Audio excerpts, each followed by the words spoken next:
আসসালামু আলাইকুম। আমি Mehedi Hasan, student institute of health technology, Chattogram. আমাদের রাষ্ট্রে প্রচলিত এত রাজনৈতিক দল থাকতেও কেন আমরা ইনসানিয়াত বিপ্লব, ওয়ার্ল্ড হিউম্যানিটি রিভলিউশনকে ভোট দিব? এই বিষয়টি বোঝার জন্য আমাদেরকে বুঝতে হবে ইনসানিয়াত বিপ্লব কী? ইনসানিয়াত বিপ্লবের রাজনীতি বোঝার জন্য আমাদেরকে বর্তমান রাষ্ট্রে এবং বিশ্বে প্রচলিত ২ ধারার রাজনীতি সম্পর্কে অবগত হতে হবে। প্রথমত, একক ধর্ম এবং রাষ্ট্রের নামে ধর্ম এবং মানবতা বিনাশী ধর্মের শিক্ষার বিপরীত একক ধর্মের আধিপত্যবাদমূলক উগ্রবাদী জঙ্গিবাদী পাশবিক রাজনীতি, যার উদাহরণস্বরূপ বলা যায় ভারতের হিন্দুত্ববাদী রাজনীতি এবং রাষ্ট্র, আফগানিস্তানের তালেবানি ওয়াবি জঙ্গিবাদী রাষ্ট্র। এই ২ রাষ্ট্রের বিভিন্ন ধর্মের মানুষের স্বাধীনতা, অধিকার, ইজ্জত, নিরাপত্তা সম্পর্কে আমরা অবগত আছি।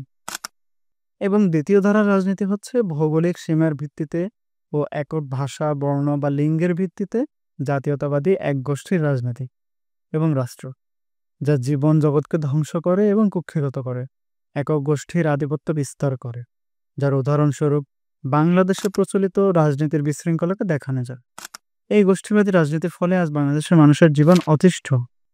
এই ২ জীবন মানবতা বিধ্বংসী রাজনীতির বিপরীতে ধর্ম ও মানবতার কল্যাণে ইনসানিয়াত বিপ্লবের রাজনীতি, যা দয়াময় আল্লাহ তাআলা এবং তার রাসূল নির্দেশিত মানবতার কল্যাণে মানবতার রাজনীতি। এই রাজনীতি শিক্ষা দেয় জাতি, ধর্ম, বর্ণ, গোত্র, ভাষা, লিঙ্গ, পেশা সমস্ত কিছুর ঊর্ধ্বে রাষ্ট্র সবার, সব মানুষের। রাষ্ট্রের মালিক সবাই, রাষ্ট্র আমাদের সবার। তাই জীবন, রাষ্ট্র, ধর্ম বাঁচাতে এবং সব মানুষের ইজ্জত, নিরাপত্তা, স্বাধীনতা রক্ষায় ইনসানিয়াত বিপ্লব বাংলাদেশের আপেল প্রতীকে ভোট দিতে হবে। ধন্যবাদ সবাইকে।